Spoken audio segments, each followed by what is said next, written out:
we are at Shelters by Jesus podcast. I am Senior Pastor Richard Berry, and I am so excited you're with us today.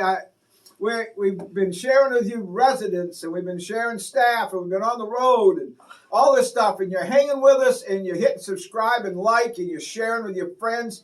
All of that helps my shelter. Thank you, thank you, thank you. So anyway, tonight, if you haven't been doing that, I'd ask you to hit subscribe and hit like and share it and ask your friends to do that. And if you'd like to help us out more than that financially, you can go to sheltersbyjesus.com. $9 a month will take somebody off the street. And that, you can't find a better investment for $9 a month. We have people in colleges giving all their college money. We have Social Security people. We're ecstatic about that. I guarantee you, I have the man that our treasurer, he watches every penny. And if you ever want to know where it goes, you give us a buzz, and he'll hit a button, and you can see where your money goes.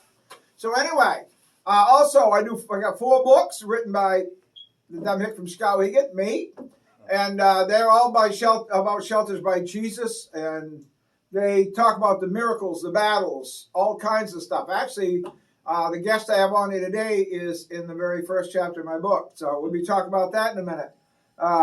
But if you'd like to have those, we have 2 prices. They are $10 or they are free, whichever you can afford. Put your name and address right on here, or call the office at 207-474-8833. And tell them in the office, they say, I want Pastor Berry's book, and here's my name and address. We'll send it right out. We're at 12 McClellan Street in Skowhegan. If you want to come visit us, our director, Sal Roberts, will be glad to give you a tour. You'll meet these people. Those who are still here, you get here, but you'll not them will be some just like them. Get a chance to see the facilities, see where your money goes, and we're always excited to show you what Jesus is doing, because I want you to understand this is Shelters by Jesus. All the funds come through you. We count on your hearts to take care of the people. There's no tax dollars, no government money, nothing. It's just individuals giving, churches and individuals. So if you'd like to be a part of it, go to sheltersbyjesus.com, and we appreciate you doing that. Now, I'm going to introduce you to my guest on today. His name is Mike Walker, and if you're reading my book, number 1, you've read about someone coming to my church before we had a shelter, and it was Mike. And he and I have been friends for years, and we did ball games together, officiated for years. It's all in the book. And anyway, Mike ended up homeless, and blew me away when he told me that. So, Mike, you want to share how you became homeless? You can wear your hat if you want. Well, you don't have to wear it's an old dirty softball hat. Well, that's all right. They don't matter. Wear your hat. You can walk away. Just kick back, man. I've always had a lot of things going. Always been in business with myself, worked a lot and stuff like that. And when the gas prices went out of whack, back in, I guess it was 07, right? Yeah, you came here in 08. Yeah, in 08. Yeah, I wasn't prepared for it. I've always been one that's made a lot of money, but I spent a lot of money. So my expenses always seem to overcome my income. Yeah. And so when gas prices went sky high, I also delivered papers at the time. That's one of the things I was doing aside from officiating. So the papers went up. Gas went up. I lost about 1/3 of my customers, and your card went to heck. I was using my ex was good enough to let me use hers through the winter to give me my basketball games to officiate and to deliver the papers. Right. My oldest son was staying with me. He decided he didn't want to stay with me anymore, so I lost his share of the rent, or his rent. He decided it was cheaper to go live with his mother and brother. So it came back and the whole rent fell upon you. Everything fell upon me, and I just couldn't cover it anymore. Amen. So the day you come to me, you told me you should be homeless on a Friday. You had an eviction notice. It was about a week later. Yeah, we were doing a ball game, and you asked me how things were going. I said, "Well, fine." And have a place to live. So kind of floored him because he didn't know I was in the situation I was in. No, he had no idea. We worked together, and we hadn't talked about that, but we talked about the church stuff. But in 08, when you did become homeless, we didn't have a homeless shelter then. Yeah. There was no homeless shelter in Somerset County. As a matter of fact, we're the only ones in the county. We're still the only ones. So anyway, you asked me what I was going to do about it, and my book will tell you. I said, my first thought in my mind was I didn't know, but I didn't tell you that. So I offered you a couch in the church, and from that couch and you being there, it led to where we are today. God took, that's amazing. God took one man, one couch, built a whole ministry. And seriously, that's what he did. Yeah. And you've been with us off and on, and you're hanging with it. You're hanging with me right now. Well, every time I try to leave, no matter how it may be, God keeps hauling me back by the collar. There he does. I mean, I get kicked out. Whatever it may be, I get hauled back. You end up back here. How old are you, Mike? Good Lord, you would ask me that, wouldn't you? Well, it's a tough question. 67 years old, okay. February 21st, 1956. All right. Well, I knew you were over 65 because I knew you were on Social Security. Full bread now, no more disability. Yeah. Yeah, I remember when you got on that. So anyway, you know, you never know. I want to tell you this: you never know when you reach out to help somebody what God's going to do with it. And He's made a ministry. Well, you've been seeing the residents, the staff. You met my director just recently. We did one. All of that. We have all these books. I travel and tour around the country, and if you want me to speak at your church or organization, I'll come there. God took and developed that from Mike, us being friends, and Mike coming to me and telling me he's going to be homeless, and that's what I do.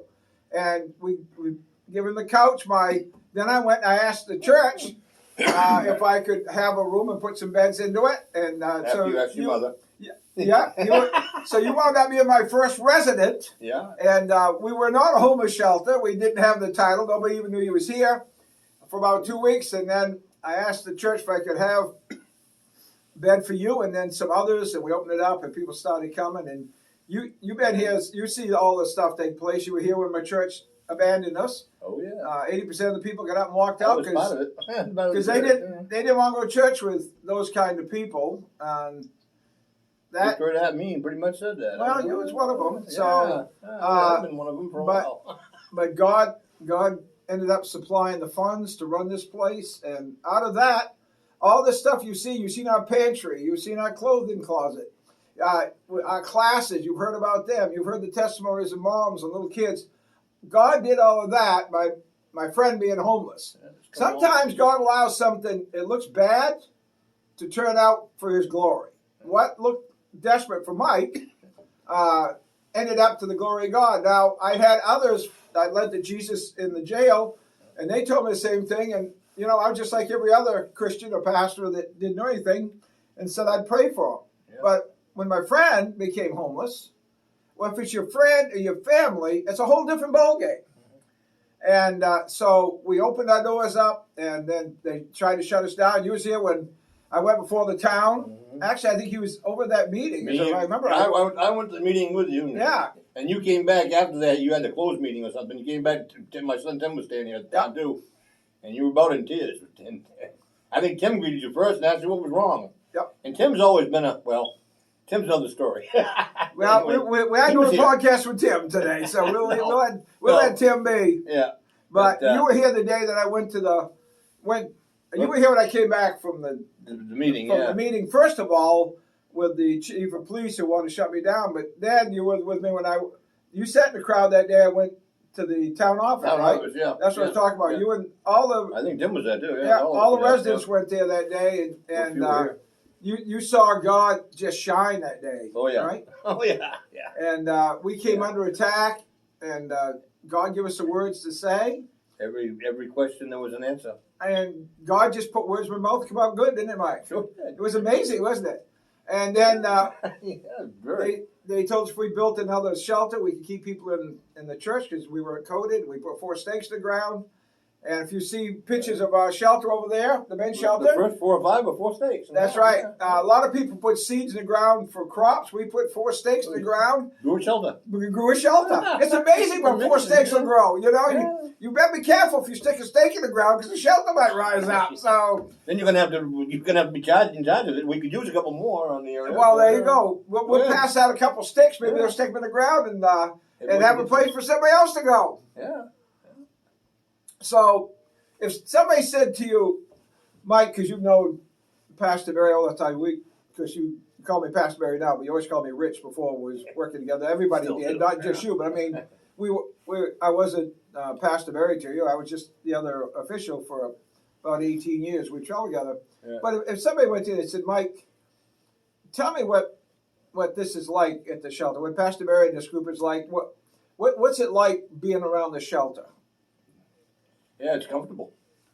Okay, well, that's a good term. It is. It's comfortable. Nobody's. Hey, we all do our share. We do what we can do. I can't do as much as I used to do. I used to do just about everything. I mean, this well, guy when we used started, to you did it because Yeah. I had triple bypass, and you did everything for me. And we started getting guys here, though. I was still doing the same thing. Tim and I were doing it all. You guys got to get other people to do it for you. Well, it was out there. We did it right. It was done right. Well, you were my friend. Yeah, and we wanted to make sure it was done right. So, yeah, and you did it more for a friend than the church, and and that's how we got started. That's how we got started. But so, if somebody is watching right now and they're in the condition you were in, say all of a sudden their expenses outweigh their checks, which has happened a lot with the rents going up and everything. Sure is. And they're scared to death, and they go on, I don't know if I dare to go to a homeless shelter. What would you tell them about coming here? I tell them to come here. I can see your fears anywhere else because I've checked into how the others are. I checked in the last winter. I wasn't going anywhere near anything. Yep. And I knew I wasn't going to anyways. But just you gotta. If you can't take care of yourself, you need a place to go. By all means, come to us. We'll make sure you got a roof over your head, you got a bed to sleep in, or a cot to sleep on. You'll have blankets, warm clothes, and you'll have food. You're not going to have filet mignon every night, but you might have it once in a while. Well, we've had it before. You might have it once in a while. We've had T-bones and everything. So talk about the food that they put on. What do you think of our kitchen crew? They do a good job. They do a good job. I don't eat here all the time because I'm out always trying to do something. I haven't quit trying to work, even though I probably should. But if somebody was wondering, am I going to? I can't buy food. Is it good? If you can't buy food, you got food here. There's food here. It's very good. It really is. And I mean, we have pasta and we have breakfast for lunch and Sundays quite a bit, and we do get our occasional T-bone steaks and fillets. I mean, meatloaf. And, oh yeah, it's good. It's good. We have guys here that can cook. We always have guys that can cook. Now we've been blessed that way. Now the other question, a lot of them have, say it's a mom out there with some little kids. Maybe they're scared to death. You're not a mom with little kids, but you've been here since you've known me and this since day one. What would you tell them Moms, you about got nothing to coming fear. here with their kids? You're going to be safe here, Mom. So you got right now 70 uncles and grandfathers.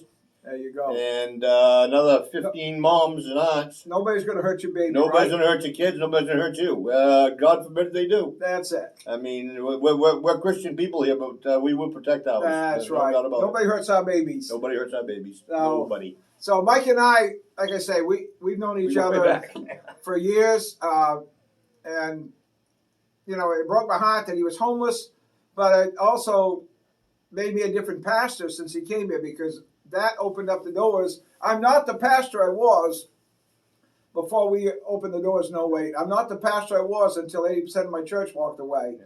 I'm not that pastor anymore, and I couldn't be. So you've heard from Mike, and Mike knows this place as well as anybody who's here. Like I say, when we was just a church, we didn't have the men's shelter. Yeah. From day one, if you're considering doing something in your area, get a hold of us. And if you're going, well, I don't want to do a homeless shelter, put a bag of food together and take it to somebody. Open up your doors for your church, and it's a cold night. Say, come on in. You ain't got to put a bed in. Just get them off the street. In America right now, folks, I ain't got to tell you, the papers and the news and everybody's going out of their minds because the homelessness is going rampant. In Portland, Maine right now, they're working on lifting the ceiling on raising rent 5%. They're going to let it go. And they even said most of the people that are living in these apartments now, once they pull it off, they aren't going to have a place. And so they're going to need the church. They're going to need us. I'm going to say this before we close on this. The government has a problem. They have a homeless problem. The church has a homeless opportunity. We see people come to Jesus every week. Watch us on Saturday night, and you'll see that. Saturday night at 6 o'clock, I stream. If you're not watching already on YouTube, go on there. Catch me on my Saturday night message. And if you're in the area, we do a lot. We have services every morning. We have praise and prayer at 8 o'clock in the morning. Everybody's welcome. at 12 McClellan. Just come in, 8 o'clock if you want to pray with us. 6 o'clock, Monday through Friday, we have Bible study. We have a worship service going on. There's no music, but it's Bible teaching. We have some great teachers. Saturday night, 5:30, we start live music. 6 o'clock, I bring the message. So we'd encourage you to come. Check us out. If you've been hearing rumors, don't instead of listen to rumors, go, I'm going to go see what this is all about. Find out for yourself. And we welcome that. We welcome you here. Now, I travel and speak. If you or your organization, a church organization, want me to come, I will come. Also, we do podcasts. We're calling it Have Podcasts, We'll Travel. We'll come to you. If you've watched my podcast, you've seen we've been at all kinds of different locations. We will travel to you. If you're ministering in any way and helping people and nobody knows about you, go, I wish they knew what we were doing, call the office, 207-474-8833, and tell them there, I would love to have Pastor Barry and his crew come to my place and do a podcast. I promise you, we will come. We will come. I'm booking up pretty fast on my speaking engagements, but if you get a hold of the office, I will work you in. I promise you, we will get to you. So anyway, Mike, I want to say thanks for coming on and spending some time with me on here. And it's just like officiating games. We're teaming up again. Yeah, it's a little more fun, though. We're not getting anybody yelling at us. The crowds aren't yelling. If they're yelling, you can't hear them through the camera. So, because we never did that to be liked anyway, did that's right.